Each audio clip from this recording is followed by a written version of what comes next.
Ted Cruz goes after Soros and Obama with stunning new investigation. Senator Ted Cruz, along with a few other Republican senators, are going right for the jugular. They're launching an investigation into former President Obama's influence in overseas politics, which was done on the taxpayers' dime and through George Soros' USAID organization. These senators want Secretary of State Rex Tillerson to immediately investigate efforts by Obama administration to sway foreign elections by sending taxpayer funds to extreme and sometimes violent political activists. Free Beacon reports. The lawmakers disclosed multiple conversations with foreign diplomats who outlined active political meddling by the Obama administration's State Department, including the use of taxpayer funds to support leftist causes in Macedonia, Albania, Latin America, and Africa. A portion of the State Department funding appears to have gone to organizations supported by the controversial liberal billionaire George Soros, according to the letter, which was authored by Republican Senators Mike Lee, Utah, Jim Inhofe, Oklahoma, Tom Tillis, NC, Ted Cruz, Texas, David Perdue, Georgia, and Bill Cassidy, Law. The senators are asking Tillerson to launch a full-scale investigation into these funding efforts in order to determine how exactly the Obama administration sought to promote left-leaning causes and political parties across the globe. The latest disclosures of this activity mirror efforts by the Obama administration to send taxpayer funds to Israeli organizations that opposed Prime Minister Benjamin Netanyahu in the country's last election. Political leaders from a range of nations spent months informing the lawmakers about these activities. Over the past few months, elected officials and political leaders of foreign nations have been coming to me with disappointing news and reports of U.S. activity in their respective countries, Lee said in a statement. This includes reports of diplomats playing political favorites, USAID funds supporting extreme and sometimes violent political activists, and the U.S. government working to marginalize the moderates and conservatives in leadership roles. This sort of political favoritism from our missions around the world is unacceptable and endangers our bilateral relationships, he said. Share on Facebook and Twitter if you stand with Ted Cruz.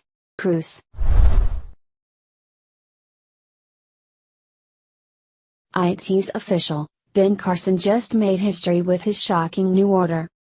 Liberals love a free lunch. Liberals hate working. They would rather have everything handed to them.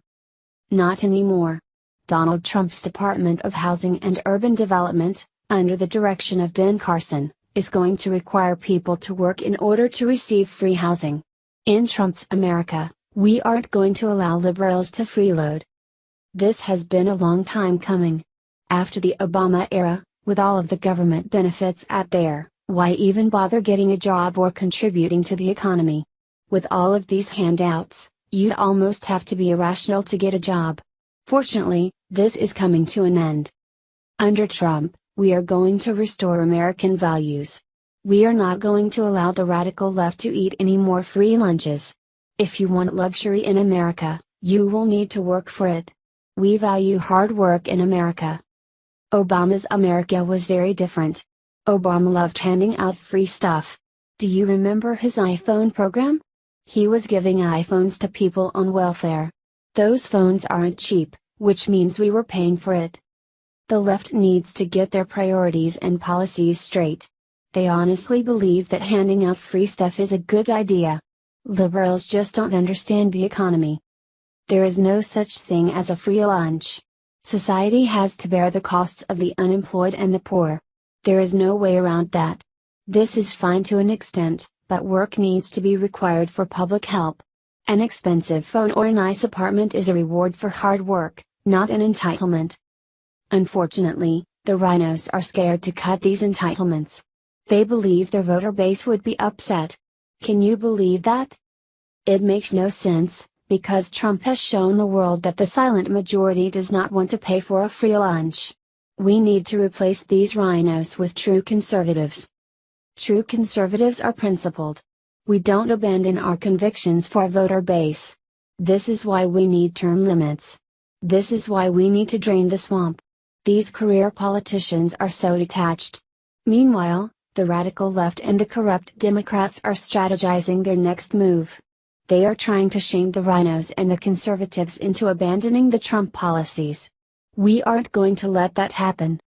The left is so lost. The liberals just don't know what to do with themselves. You can't tell because the mainstream media is ignoring actual news, like the recent Manchester bombings, in order to spin their bizarre narrative. Thank goodness we have Trump to fix our country. What do you think about this comment below? Trump just turned to the Pope Francis and said 6 words he will never forget. A lone American flag hung above the entryway to Pope Francis' Apostolic Palace in Vatican City on Wednesday as U.S. President Donald Trump arrived for the third leg of his tour of the world's great religions. Trump met Pope Francis on the 5th day of his first foreign presidential trip, after visiting the cradles of Islam and Judaism. While their discussion will remain private, the president had a brief message for Francis as he left. "I won't forget what you said. It's such an honor," he said as he shook the pontiff's hand and posed for photos in the Sala del Trinito, the second-floor little throne room. "Thank you very much. This is such a great honor," Trump was later heard saying as he and Francis sat across a desk from each other to begin their talks in his private study. The Pope presented Trump with a medal with a picture of an olive tree and told him, "It is my desire that you become an olive tree to construct peace." Trump replied, "We could use peace." He tweeted on his way to the airport, "Honor of a lifetime to meet His Holiness Pope Francis. I leave the Vatican more determined than ever to pursue peace in our world." After they emerged from their talks, Francis was grinning from ear to ear as he met other members of the first family. "What do you give him to eat?" he asked Melania Trump in Italian, referring to the president's hulking size. "Patika?" "Pratica." A delighted Melania responded, laughing. Patika is a Slovenian nut roll dessert. The Pope blessed a rosary in her hand before greeting Ivanka Trump and her husband Jared Kushner, along with Secretary of State Rex Tillerson and other U.S. officials. Melania followed the papal meeting with a visit to a Vatican-owned children's hospital. She told Francis, "I'm glad to visit the hospital, for the bambinos." What do you think about this comment below? Barack and Michelle's vacation just came to an abrupt end after receiving devastating news. Just because Obama is out of the White House, it doesn't mean he's finished parading around like he's the freaking king of planet Earth. Over the week, the former narcissist-in-chief and Michelle traveled for their lavish vacation in Italy, where they had to make sure that the world knew they were arriving. The royal couple conspicuously arrived in the central Italian region on Friday, where their private jet was escorted by an alarming 6 fighter jets, complete with a 13-car motorcade, that we are paying for, as they headed to a $15,000 a night private villa. But unfortunately for Obama and his American-hating wife, they just had their entire opulent vacation completely wrecked, after receiving devastating news that even their endless stacks of money will be helpless to shield them from.